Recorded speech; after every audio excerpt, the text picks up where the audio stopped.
The hair is in the bread. We're looking at sodium benzoate. It's a preservative used in sodas, juices, and fruit drinks. When it mixes with vitamin C, it can form a chemical found in gasoline. Fireball whiskey is now being recalled in some parts of Europe because it contains an ingredient found in antifreeze. Pink slime. It's an ammonia-treated filler. America's food doesn't just come from farms anymore. It also comes from laboratories, factories, chemical plants, even industries that seem to have absolutely nothing to do with food. Now, before anyone says everything is a chemical, you're right. That's not what this video is about. This is about something much stranger, because some of the same ingredients hiding inside everyday American foods also have uses in household cleaners, cosmetics, even industrial equipment. Why are the same ingredients showing up in places that seem completely unrelated? Today, we're looking at some of the most controversial ingredients hiding in everyday American foods, why they're used, and whether consumers deserve more transparency about what's actually in their food. Because chances are, you've eaten several of these ingredients this week without ever realizing it. Let's get right into it.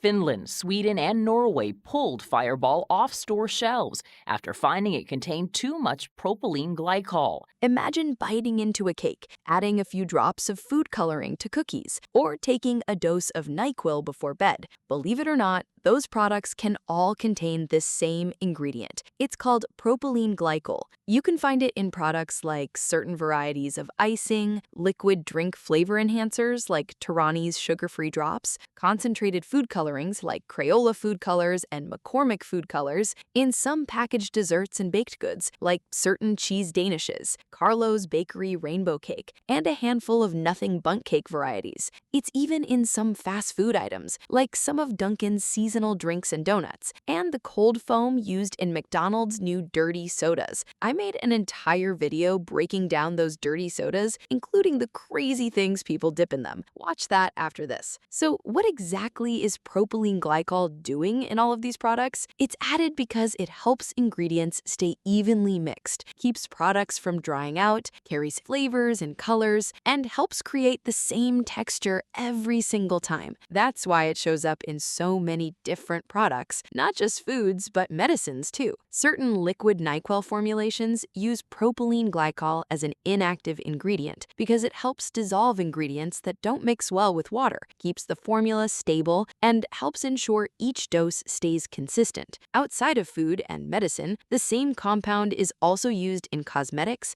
fog machines, polyester production, and certain de-icing fluids. That's usually the moment people stop listening, because they'll immediately say, "Wait, did you just say antifreeze?" Technically, yes, but here's the part that's almost always left out. The propylene glycol used in food is not the same chemical as ethylene glycol, the highly toxic compound most people associate with automotive antifreeze. They're related compounds, but luckily they're not interchangeable. The controversy isn't that food companies are secretly pouring radiator fluid into your frosting, it's that one compound can have uses across industries that seem completely unrelated, and for a lot of consumers, that's just uncomfortable. When you hear that the same ingredient is used in food, medicine, makeup, and industrial products, does that make you more skeptical? First on the list is Reese's Cups, and I'm pretty bummed because I actually like these. And you can see TBHQ. Cheez-Its are also on the list. TBHQ is pretty close to the top because it's in the soybean oil. Pop-Tarts are back on one of my lists. They also have TBHQ. Now let's talk about another ingredient, one you've probably eaten hundreds of times without realizing it. TBHQ, short for tert-butyl hydroquinone. It's a preservative that helps keep oils and fats from going bad. You'll find it in instant noodles like Maruchan and Nissin, frozen fried foods like certain Totino's pizza roll varieties. It's also found in familiar snacks like certain Takis flavors, Cosmic brownies, and Little Debbie oatmeal creme pies. Its job is simple. It helps stop oils and fats from turning rancid. Think about how many snack foods sit in warehouses, travel across the country, then spend weeks sitting on grocery store shelves. Without preservatives, many of those oils would oxidize much faster. TBHQ slows that process down. Outside the food industry, though, this same compound is also used in things like protective wood finishes, industrial coatings, and certain fuels to help keep them stable during storage. Again, that doesn't automatically mean it's unsafe to eat. It means the chemical happens to be useful in completely different environments. But here's the thing. Most people have absolutely no idea they're eating it. Not because it's hidden illegally. It's right there on the ingredient label. Most of us just never stop to ask, what exactly is that? Food labels often become background noise until somebody points one ingredient out, and suddenly people start questioning everything. Do you actually read ingredient labels? Or do you mostly look at nutrition facts and calories? And it's actually in a lot of your foods.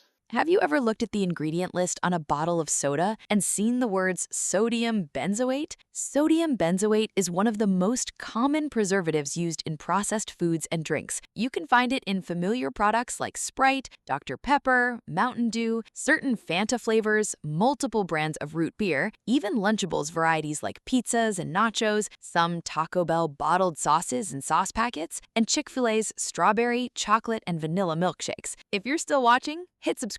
Its job is pretty straightforward. It helps stop bacteria, yeast, and mold from growing. Without preservatives like this, many beverages and shelf-stable foods simply wouldn't last nearly as long. But here's where the conversation gets interesting. Outside of food, sodium benzoate is also used in industrial preservatives, corrosion inhibitors, and even some personal care products like deodorant, body wash, and conditioner. But sodium benzoate has another reason it's been controversial for years. When sodium benzoate is combined with ascorbic acid or vitamin C, you get a compound called benzene. And benzene is a known carcinogen, which means it's known to cause cancer. Under certain conditions, when sodium benzoate is combined with vitamin C and exposed to heat or light, small amounts of benzene can potentially form. Benzene is a known carcinogen, which is why this issue received so much attention over the years. Manufacturers have changed formulations over the years to minimize that possibility, and regulatory agencies monitor for it. But it also shows something important.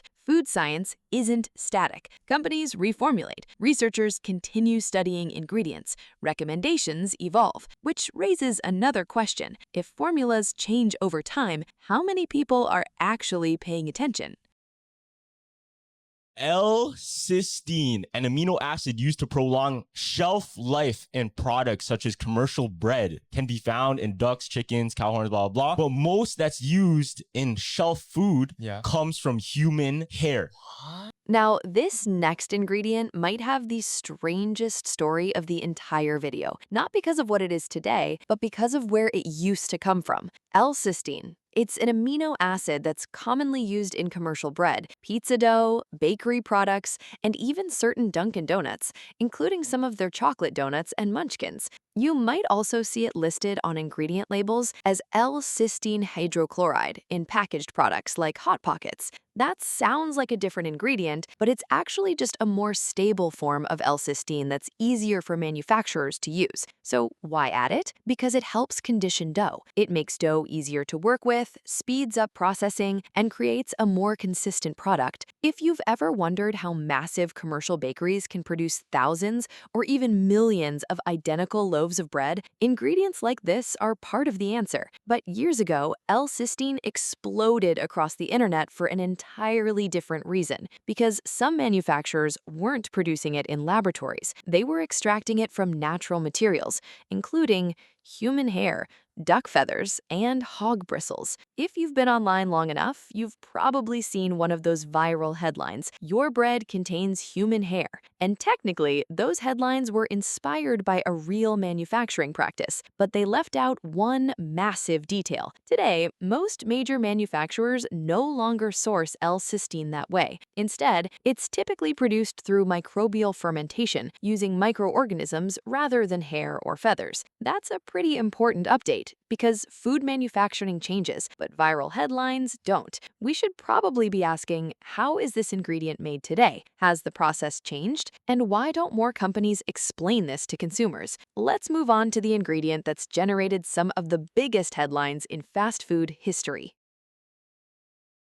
The ground beef a lot of us buy at the supermarket. Is it what we think it is? Imagine ordering a burger and someone tells you the beef was treated with ammonia. Most people would probably put the burger down, but that's exactly what happened during one of the biggest food processing controversies of the last 20 years. Ammonia, or more specifically, ammonium hydroxide in certain applications, has been used in certain areas of food processing, including some beef processing, as well as in certain baked goods and chocolate products. Outside of food, ammonia has countless industrial uses: household cleaners, fertilizers, industrial refrigeration systems, which is exactly why hearing the word ammonia on a food label catches people's attention. But here's the context. In food processing, ammonia has been used as a processing aid to help reduce harmful bacteria in certain beef products. That brings us to the phrase almost everyone has heard: Pink slime. the nickname referred to lean, finely textured beef, a product made by recovering small scrap pieces of lean beef that would otherwise go to waste. As part of the process, some producers treated the meat with ammonia to reduce the risk of dangerous bacteria. Beef trimmings that were once used only in dog food and cooking oil, now sprayed with ammonia to make them safe to eat, and then added to most ground beef as a cheaper filler. It's economic fraud. It's not fresh ground beef. It's a substitute. It's a cheap substitute being added in. And it doesn't have to appear on the label. Supporters argued it improved food safety and reduced waste. Critics argued consumers weren't adequately informed about what they were eating, and that's really what made this controversy explode. It wasn't just about the ingredient, it was about transparency. Should consumers have been told more? Should products containing it have been labeled differently? Those questions are still debated today. If a food ingredient or processing method is considered safe by regulators, should companies still be required to label it or explain it more clearly on the packaging? By now, you may have noticed a pattern. Almost every ingredient we've talked about has a specific job. Some keep food soft, some keep oil from going rancid, some keep ingredients from separating, some simply help manufacturers make the same product over and over again. And that's why modern processed food often feels so different. It's not just a recipe anymore, it's a system. A compound that stabilizes one product can often stabilize another. So maybe the better question isn't, this ingredient is used in another industry, it's, why is it in my food? Could this product exist without it? What job is it actually doing? Because understanding your food shouldn't require a chemistry degree. Modern food is designed to do things food never had to do before: travel thousands of miles, sit on shelves for months, stay identical from one factory to the next. That level of consistency doesn't happen by accident. It happens because of chemistry. Some of the ingredients we looked at today also happen to be useful in cosmetics, medicine, or manufacturing. How the ingredient is used matters. The amount matters. Consumers should be able to ask honest questions, expect honest answers, and understand what's in our food without feeling like we're decoding a science textbook. Because whether you think processed food has gone too far, or you think it's one of the greatest engineering achievements of the modern world, one thing is hard to argue with: the more you understand what you're eating, the better equipped you are to make your own decisions. If you enjoyed this deep dive, make sure to like the video, subscribe, and check out the rest of the food playlist.